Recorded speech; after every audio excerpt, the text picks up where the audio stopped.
Hello, welcome to the Un Beyond Mindset podcast. I am your host, Marisol Uribe. And today I have a guest who has an experience in the financial industry. Now, it's very extensive. He has several designations, which give him the capacity to assess businesses at a great financial level. So I will pass the mic to Luis Galdamez. Such a pleasure to have you, Luis.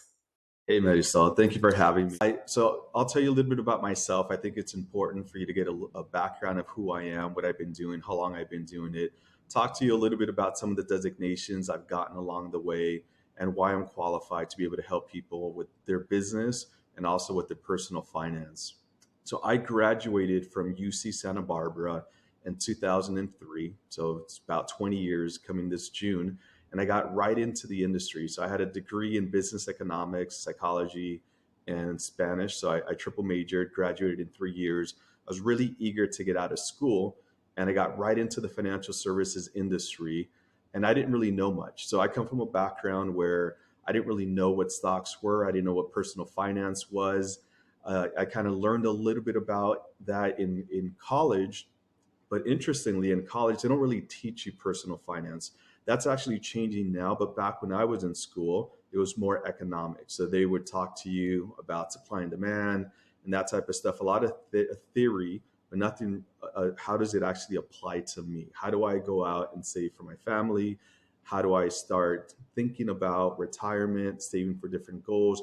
So I kind of learned that at getting out of school. So when I graduated from school, I started at a little firm called FCB Financial.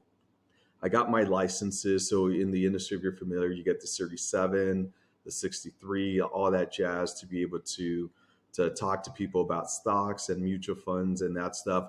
But I realized right out of school, I didn't really know much. And I'm the type of person that I can't sit across someone and tell them with confidence and conviction what to do with their finances if I don't know exactly what to do. And so the name of the game when you get started in the industry is really kind of fake it till you make it. I wasn't very comfortable with that, but I did realize that I enjoyed the industry. So what I did is I found another firm, FCB Financial was where I was, and then I went to WN Financial Services, which was the brokerage house for Washington Mutual. That's obviously a bank that went under during the financial crisis, but that's where I started in the back office. I was doing helping financial advisors, clients, and people would call in. I'd tell them about their account. So that's where I earned my stripes basically. And then I went on, felt comfortable. So I went on to more client facing situations. And then throughout that time, I realized that once I got the lay of the land and I realized in financial services, unfortunately, there's a lot of confusion. There's a lot of people that call themselves financial advisors. They're really selling insurance. There's a lot of people that say they're giving financial advice, but they're really selling products. When I finally understood how it worked, how to be an actual fiduciary, what to do, how to actually do what's right for the client, I realized the right designations to get. So I got the CFP designation, which is the designation that allows me to be able to give financial planning advice to clients. It's the highest credentialed designation that you can get. I also got the CFA designation, Chartered Financial Analyst. That's more on the portfolio management side, security analysis. That's the highest designation to be able to get. And by far, I think one of the most challenging certifications. Most people that try to get the license, they are college grads because you have to have a college degree. They're in the industry, and only about 15% of the people who actually try to get the designation are actually able to get it. It's a 3-level exam over multiple years. It's probably the most difficult designation that I've gotten. And, so I got that several years ago. I also have the CIPM. I have the CHC. I have, a few others. I have the Chartered Market Technician. I love to learn, and I really take very seriously that I'm helping people with their finances. And so now I kind of found my niche. For the last handful of years, I've been working with Rob Luna with the ultra high net worth families. So we had a team of that we worked with that had a minimum of $5 million to be able to work with our team. Investable assets, which means their net worth was substantially more when you include businesses, when you include their homes and things like that. And so that's what we've been doing. We were in that space working with really high net worth families until recently we decided to create a company called Real Talk Capital.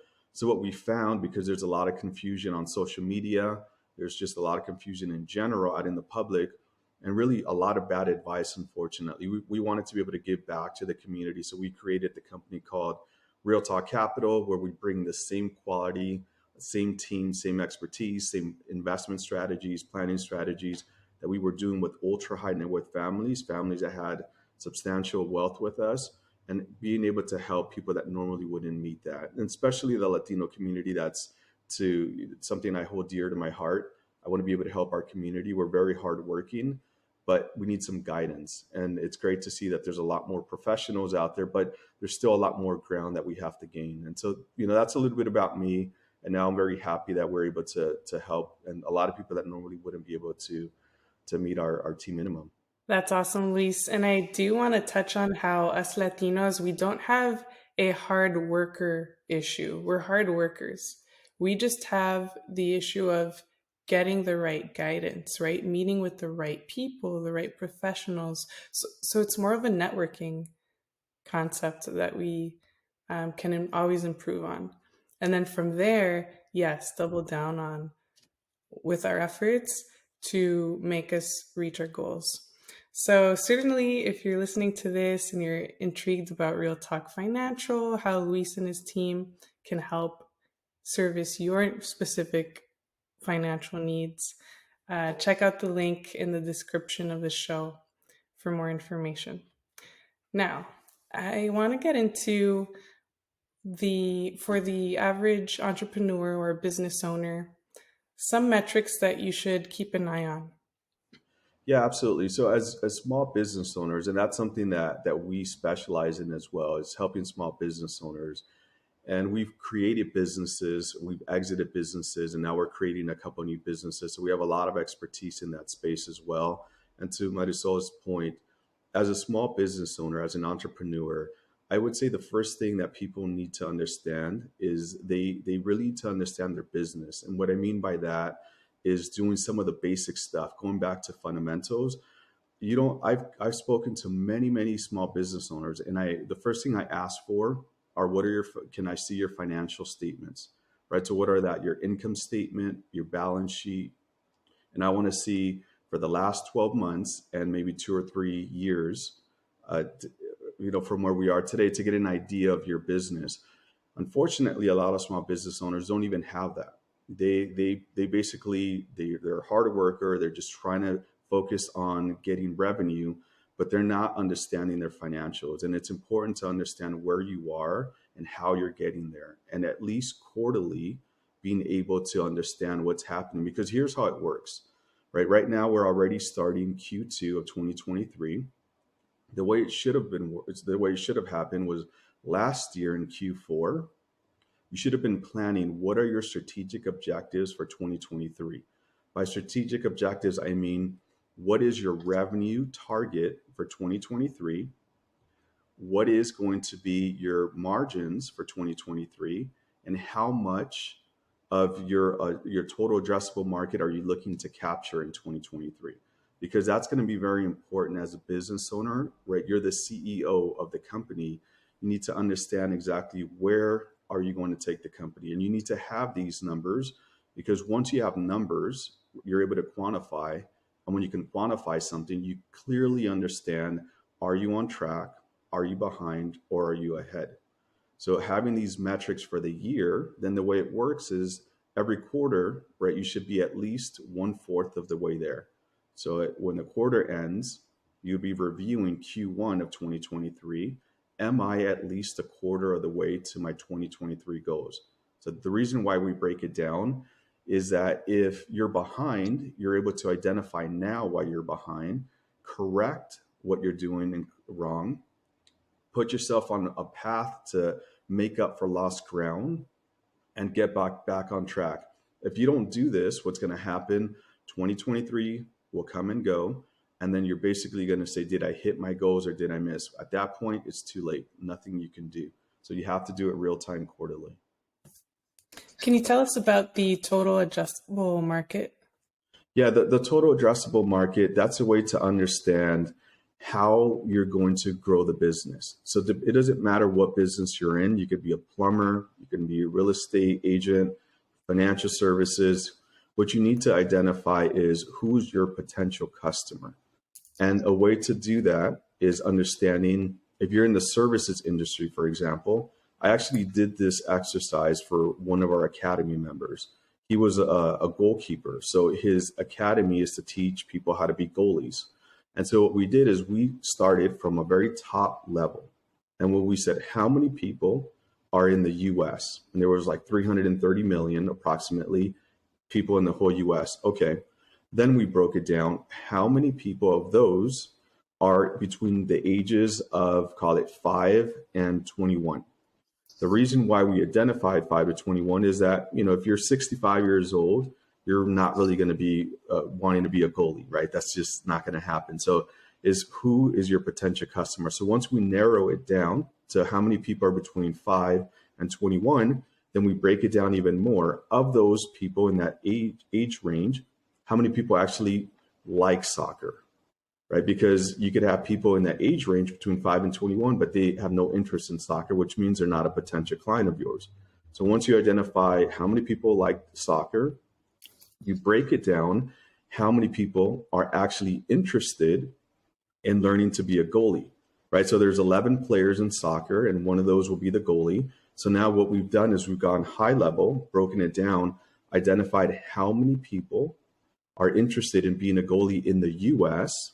And then we broke it down how many people within a certain mile radius of where he's located are interested in that service. And so the reason that's important is that if someone wants to be a goalie, but they're across the country, that's not going to work, right? You can't really teach anyone to be a goalie through Zoom, at least not yet. You have to see them in person. And so that's how we break it down. So that's your total addressable market. That's important because if let's pretend we went through the exercise and we identified, let's say 50,000 people, that's the total addressable market for this individual. Now we know that he has to start capturing some of that 50,000. So it's very methodical once you break it down, very simple. So if it's 50,000, and let's say right now he has 200 people in his academy, he has a long way to go. And then every year he might say, okay, I'm going to capture another percent or two of that, and that's going to feed into his strategic objectives. So it's a nice little puzzle that we're putting together and really creating what we want is clarity. And that's what we were able to do for him. What that does as well is give you metrics to quantify, to translate into ads for your marketing. So that's great. Is that a good way that you've noticed what works and what doesn't for ad campaigns? Yeah, no, it's important, right? Because when you want to spend money on ads, you want to spend money on people who potentially could be your customers. So you first have to identify your total addressable market, and then you can know how much money to spend. And this is a question a lot of people come to us and they'll ask, should I be spending more money on ads? Should I be doing, and we're like, well, we don't know. Let's first understand what are you doing? Because if you're spending money on ads, but you're not reaching your target audience, you're wasting money.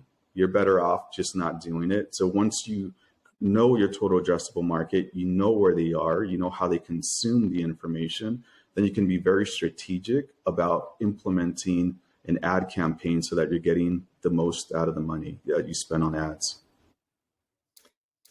Let's talk about Billion Dollar Wellness, one of the sponsors of the show. Check us out. So I am an Academy member, and I have had one-on-ones with Luis before. And so for those of you who don't know, Billion Dollar Wellness, we're a company located in Southern California, and we want to infuse health back into you. So this is a journey. And so we, instead of looking at what our competitors do, is they sometimes just have that one-time treatment of one IV vitamin drip, and it's customized based on some general symptoms that you may feel.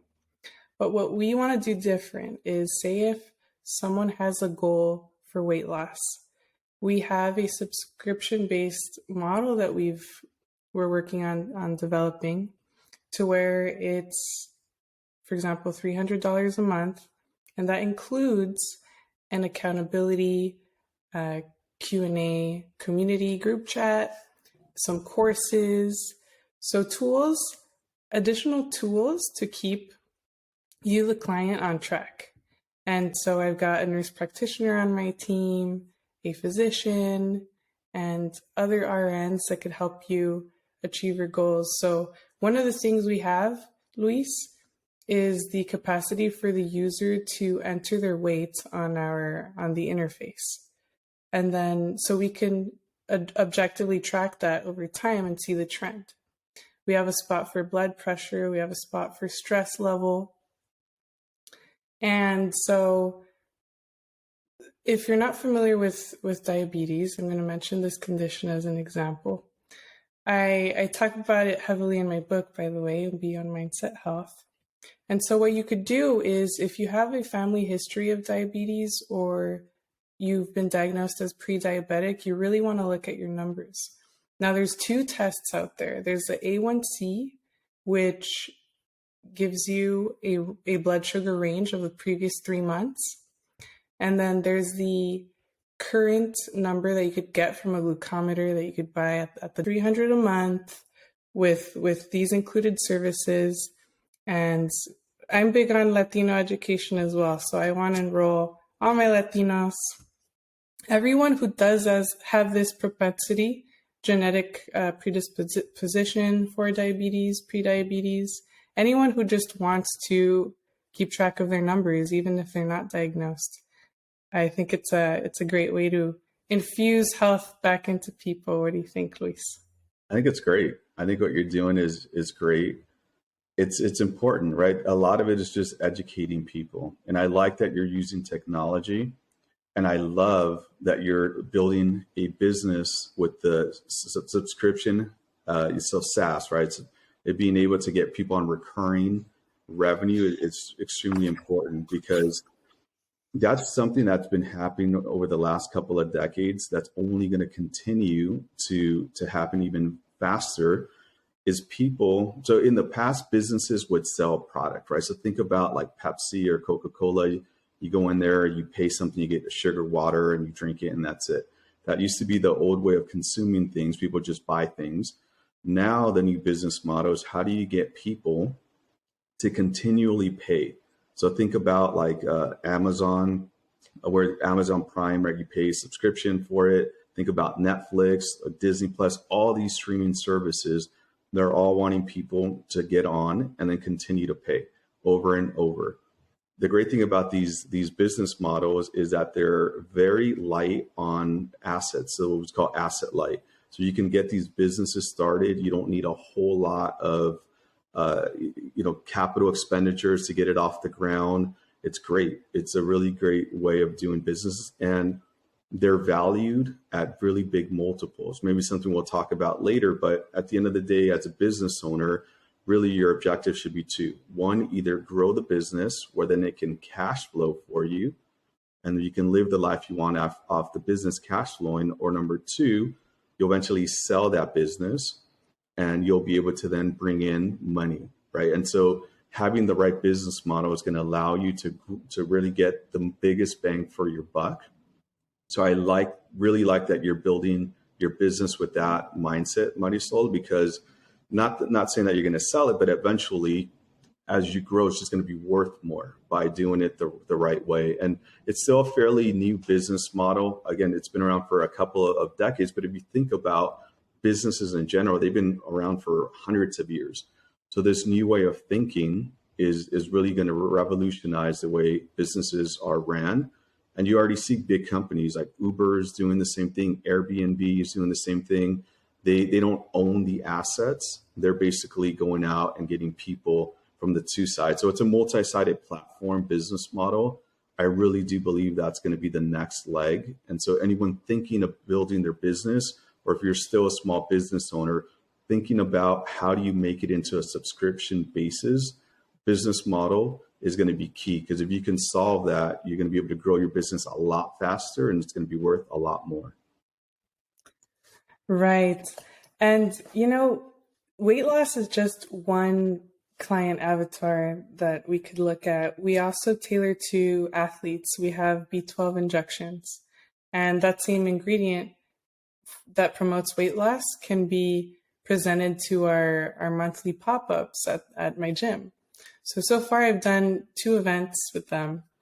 And I know in my strategic objectives, I wrote, we want 50 people to show up at these events. But what we found is with the owner and the gym manager that we have not been running these events in real peak time. And so next one is going to be during the week and at peak time in the evening. So it's things like that, right? It's thinking how you can promote your business, like for like industries, to really niche down on who we're trying to serve, right?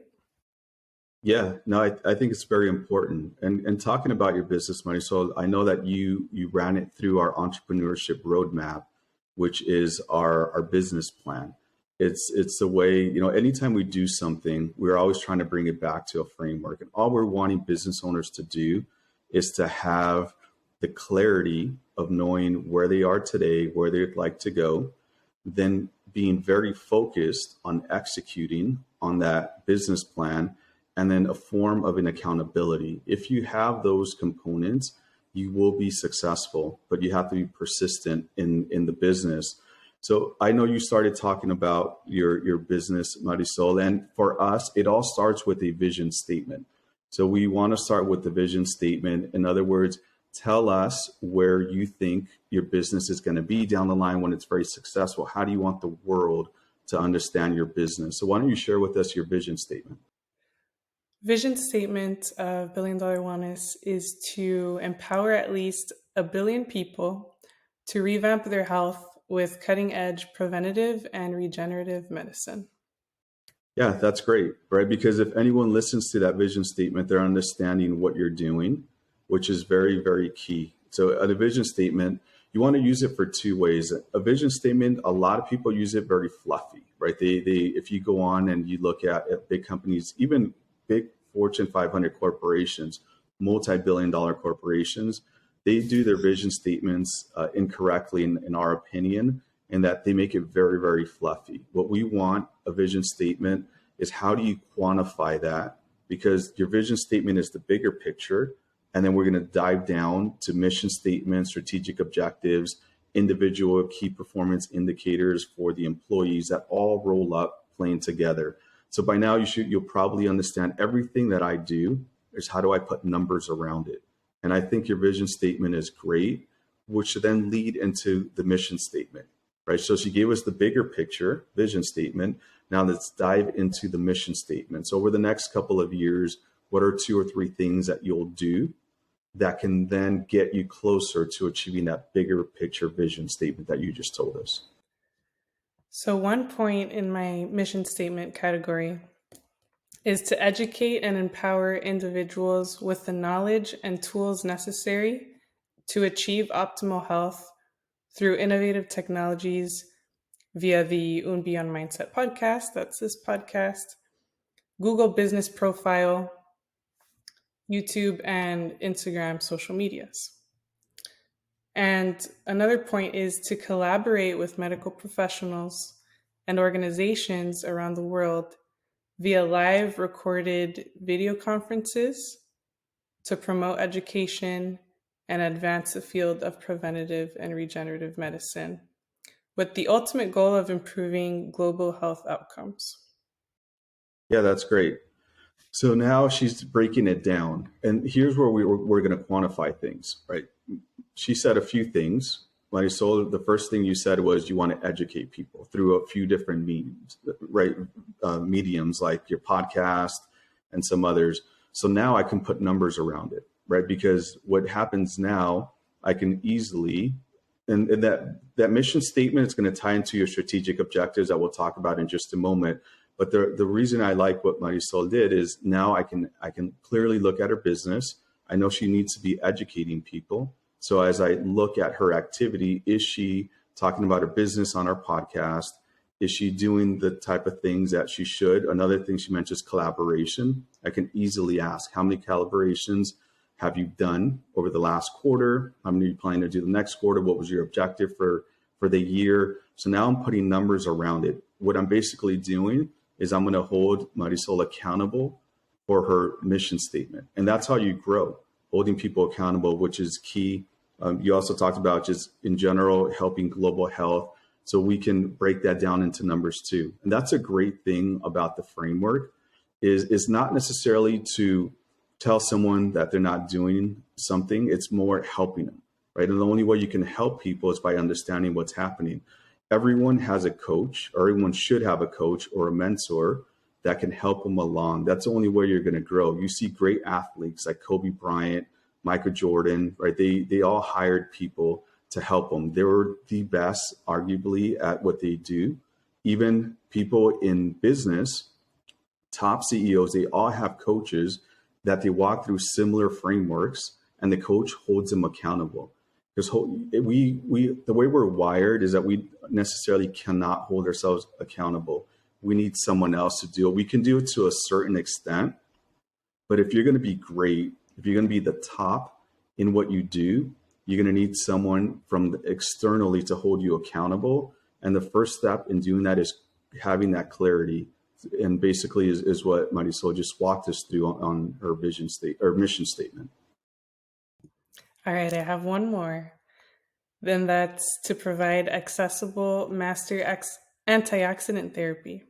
Those are my IV vitamins to individuals and athletic communities through our collaborative monthly events. Yeah, that's all perfect because everything you said I can quantify, which now leads to our strategic objectives, right? So let's take a step back. Marisol told us her big picture vision statement for her company. Now she broke it down into her mission statement, right? A little bit more specific, what she's looking to do over the next, call it 2 to 3 years to get to the mission statement. Now we're going to break it down over the next 12 months, or in this case in 2023, what are the things that she's going to be doing to then get her closer to that mission statement, right? Because it's all a big link. It's all a chain that if she hits her strategic objectives, rose up to hitting the mission statement, which rose up to doing what she said in the vision statement.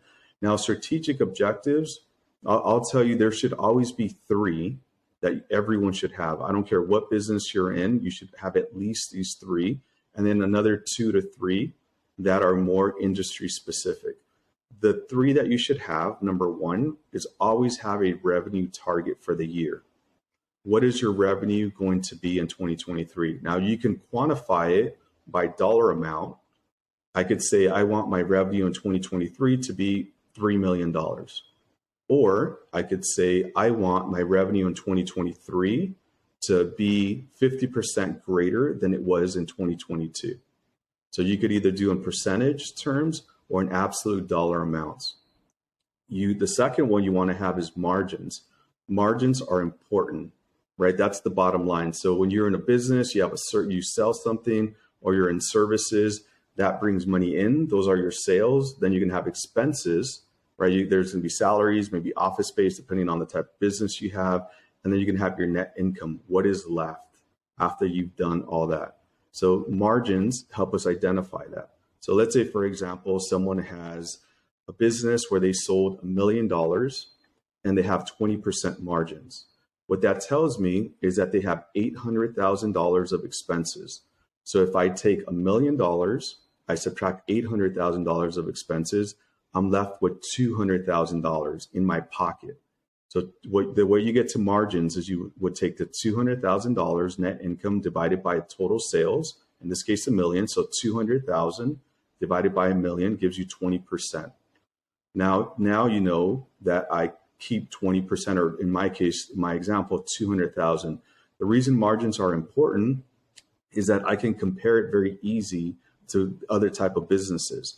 If I have 20% and let's say my competitor has 25%, they're doing better than I am because they're able to keep costs lower than I can. So it's a very simple way to be able to compare inside of the same industry. So you have to have a margin target. What is your margin going to look like in 2023? Is it 20%? Is it 15%? Every industry is a little different, but everyone should be shooting for, as a rule of thumb, about 20% margins. So that should be another goal. What is your margins for 2023? And then finally, the third one, we talked about the total addressable market, what we call TAM, T-A-M, total addressable market. How much are you going to capture in 2023? Are you going to capture another 1%, 2% of your overall potential clients? And then once you have that, you can quantify it, because that's all going to be very important. So those are the three everyone should have. Now, I know, and those three that you should have, especially if you're already a little bit further down the line where you have employees, what you want to be able to do is have a meeting, what I like to call it a state of the company. You normally have that at the start of the year, where you tell people what is the vision statement, what is your mission statement, what are the strategic objectives for 2023, what are you looking to accomplish for 2023. That is very important. If you've never done this and you have employees, think about doing it. You can even implement it now. The quarter's just starting. You can implement this if you go through the framework. And what you're going to do, and ultimately here's the truth of the matter. As a small business owner, everyone wants to make their business grow, right? Because it's your own business. The challenge becomes when you start hiring employees that are not owners. They're thinking, well, great, Marisol, you're going to grow your business and you're going to be a multi-millionaire or a billionaire. What's in it for me? And it's human nature to think about that, right? So I have a family. I want to do certain things for me. What's in it for me? Well, our framework is built around how do you tie your employees, what they want? How do you incentivize them so that they do well when the business does well? You have to be able to do this, or you're not going to get people to work very, very hard for you. And more importantly, you're not going to attract talent. In order for you to grow to a billion-dollar company, you will have to attract very talented people who will not come work for you unless there's an incentive for them. Because if they're talented and they're sharp and they're smart and they're ambitious, very hardworking, they'll go start their own thing. And so how do you bring them in and how do you keep them in? So that's all very important. And we'll talk about key performance indicators here very shortly.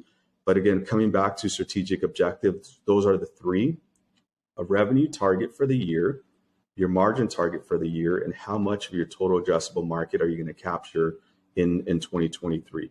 Then you can have more industry specific metrics that are important as well. So Marisol talked about a few that in her mission statement, that's how it rolls up. So now we would quantify it. Okay, Marisol, you said you wanted to educate people through your podcast. How many podcasts are you going to have? And she might throw out a number. Okay, it's going to be once a week. I'm just making this up. I will have her tell us what hers are in just a moment, but now I can hold her accountable for it. If she said once a week, okay, I'm going to assume that, I'm going to just assume she works hard and she's not going to take a vacation. So I'll assume 52 podcasts, right? Once a week. But you get the idea. This is how we're starting to put numbers around it. And whatever it is for your business, if you're listening to the podcast, it can be a real estate agent. It could be how many showings am I going to have in the year? How many door knocks am I going to go? And so these are things that are in your control. So these would be your strategic objectives that are specific to your industry, right? I'm my industry, I'm not door knocking. Marisol is not door knocking either. But if you're a real estate agent and you're getting started, that is a viable way to go. It's just it's grassroots, going in there and knocking on doors. You get the idea. But Marisol, why don't you share with us your strategic objective? One of them is to, produce 52 short form content for my YouTube shorts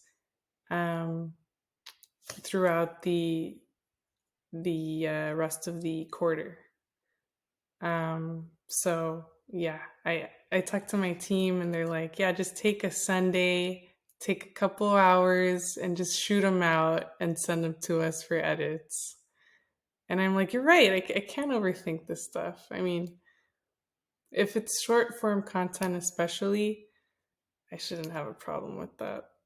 But sometimes as a creator, that's why I hired someone now, because I don't want the perfectionist gene to get in the way. But 52 this quarter. And then as far as podcasts, yes, since launch of last year, I'm nearing my 1 year anniversary of the Un Beyond Mindset podcast.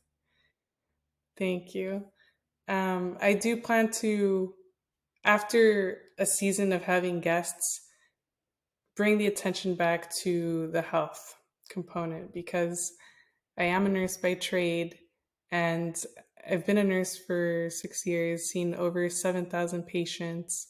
So I've seen problems and patterns, and I want to be able to translate that. And so, a point for strategic objectives, another one is to,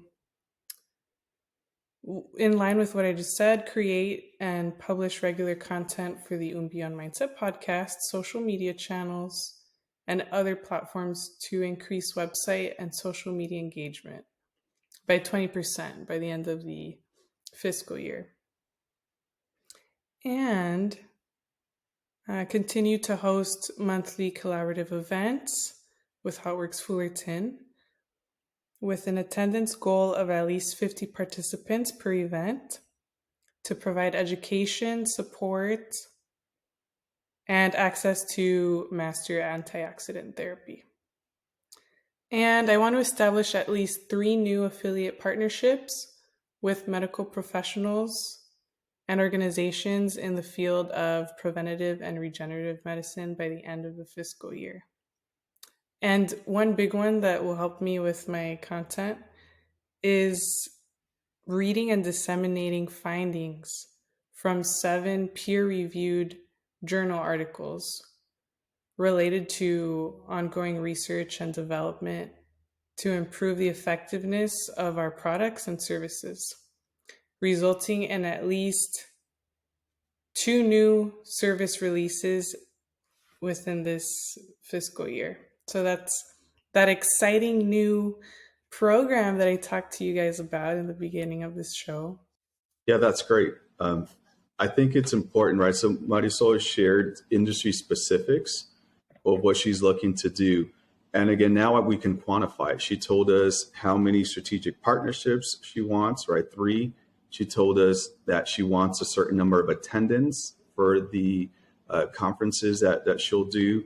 So this is exactly what we want, is we want people to be able to quantify. Because if you can quantify it, I can go in there and say she only had 2 alliances. Well, she said 3, so she didn't meet that goal. Okay, what if she had 4 instead of 3? Well, she exceeded in that goal. But those goals, strategic objectives, are going to get her to accomplish the goals for the mission statement, which then get her to the vision statement, right? So this is how it all works together. It's very important to be able to do that. Now, for those of you who have employees, this is where you start tying in key performance indicators. So that's something called KPIs. So this is where we solve for what's in it for me as an employee. And so what we want to do is incentivize the employees. And here's how you incentivize them. You first want to make sure that their compensation package is aligned where they benefit for the growth of the firm. So I'll give you an example. Let's just say hypothetically you're paying someone $50,000 as a base salary. Now, what you want to do is incentivize them. You want to incentivize what they're doing, and you want them to participate in the growth. So you could say, okay, I'm going to pay you $50,000 every year, but we're also going to set quarterly objectives for the person.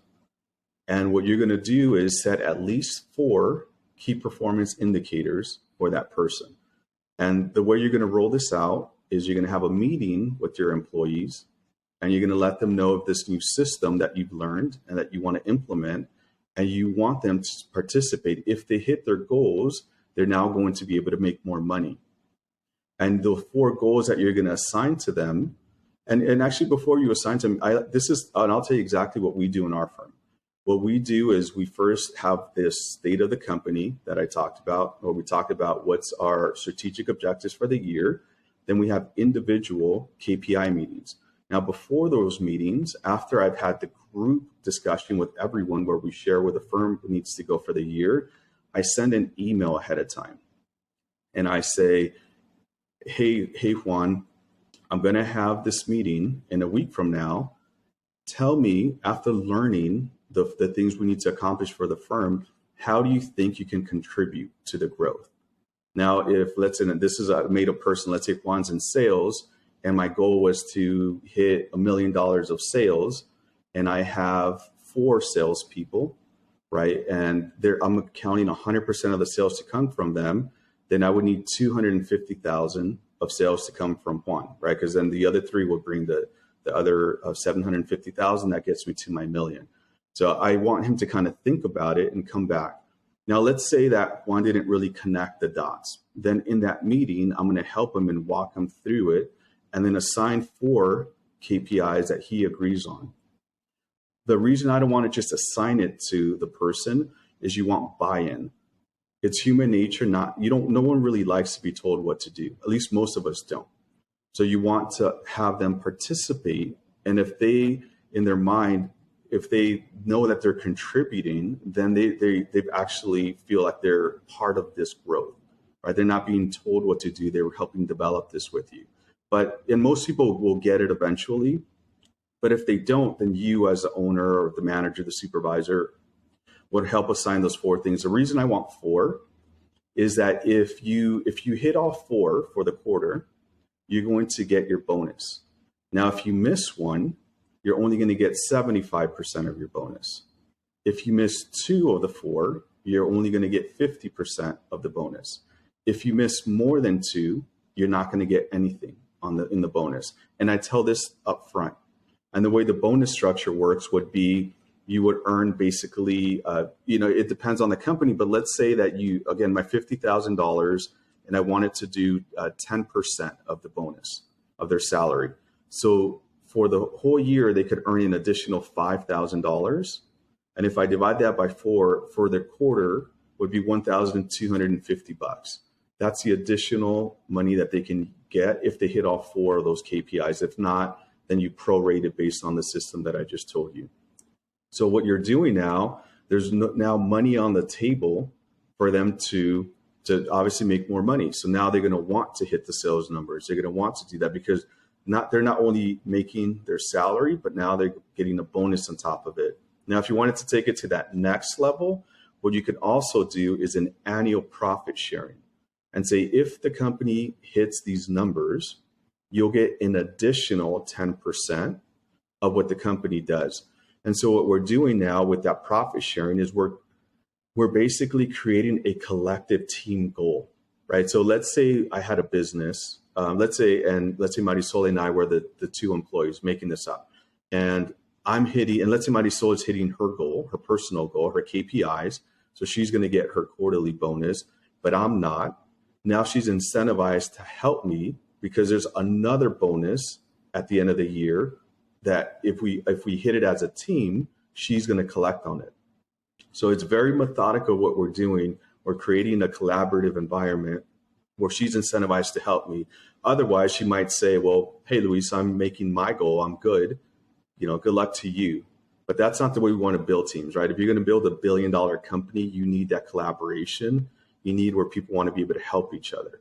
And that's a great way to build this system. So when you roll this out, right, so we talked about you send an email to the employees ahead of time that you're going to have this meeting. You have the meeting with them. You then finalize the 4 key performance indicators. After the meeting, you're going to send another email to the employee with those 4 things that they agreed on, because now it's in writing. It's very clear so that they know exactly what the takeaways were. They know what they need to do for the next quarter. Now, when the quarter ends, before it ends, actually, you're going to send an email again with those 4 things that you agreed on 3 months ago. And you're going to say, tell me how you think you did.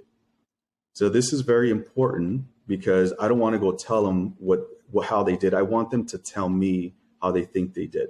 That's very important because, again, human nature, no one wants to be told you didn't hit something. You'd be surprised how many people are very honest and they tell you I fell short. and they'll tell you why. So I have them send that to me before the meeting. Then I have the actual meeting. I go through their assessments of their goals. They'll tell me if they hit them or not. And then I'll tell them what I thought. And then we finalize together if you hit each one of them. And then I tell them what their bonus is for the quarter. And then we pay it. And then we start the system all over again. Then we plan for the next quarter, and on it goes.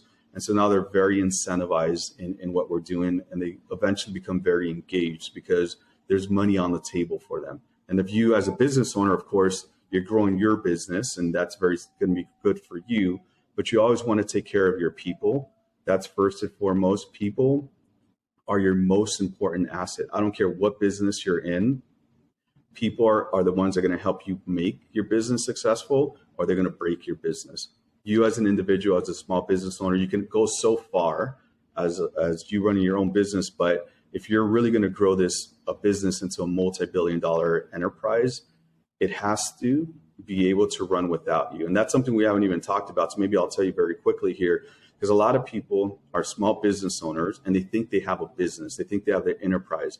They've only bought themselves a job. And what I mean by that is if they were to step away from the business for 6 months, can the business run by itself, and can it continue to grow without the business owner? If the answer is no, you basically just have a job, because without you, there is no business. If I'm an investor, I want to buy cash flow, meaning I want the business to run by itself without the owner, and then I'm paying for that cash flow. Otherwise, I'm not paying anything, and you really don't have a business. So you're not going to sell anything because there's nothing to buy. So out of what you shared, Luis, what has always been a trend? For example, have these KPIs, have these quarterly meetings, has it always been a thing to do, or are some things new that you're developed in your practice and that you learned as you went in business? Yeah, so a lot of this comes from like my education, Rob's education, getting his MBA programs, from trial and error that we've done, and we've fine-tuned it so that it runs really well. We've seen how other big companies have done very well in what they're doing. And so we've taken it from multiple things and putting it together to package it up. One of the things I think we do really well, and probably better than everyone, is taking all the different components and putting it together into a good system, because it all plays together. And when you have that, you're going to be able to grow your business into something that's a lot bigger than just you as an individual entrepreneur. But a lot of it is, we do it exactly what I'm saying now is what we do in our businesses. And we've been able to build businesses, sell them. Now we're building 2 other ones where we already have multi-million-dollar valuations on them that we just launched a few months ago. And so this is a very proven technique that I think it's important for people to start implementing. Now, to wrap up, Luis, because your time is very valuable, thank you so much for being on this show with me. What is having an un billón mindset? What does $1 billion mindset mean to you? And how are you committed to fulfill this definition? Yeah, to me, to have that un billón mindset, it's really more than just money. Like, to me, is understanding what motivates me internally, what makes me wake up in the morning and want to push hard, what's going to keep me going when we have those days that we don't necessarily want to get up and do work. So it's finding internally what motivates you, not the money, not the success, not the designations, but what makes me feel good. So when I talk to people and I ask them, what drives you? And they start telling me about buying things, and nothing wrong with that, but that it's very hard to become a billionaire with that mindset. You have to love what you do. If you look at every single billionaire, right, you look at, I'll bring someone up that everyone should know about, Warren Buffett, right? He's way up there in age and he works every single day. And it's not because he's in his mind, he's not working. He's doing what he loves. So he has the right mindset. I don't care what industry you're in, find out what motivates you internally and then kind of work outwardly. What do you need to do to continue to feel that fulfillment inside? If you figure that out, you will be successful. And you can follow Luis on Instagram at MoneyLuisG, and definitely check out the link in the description of this show for more information about Rob Luna Wealth Academy and Real Talk Capital.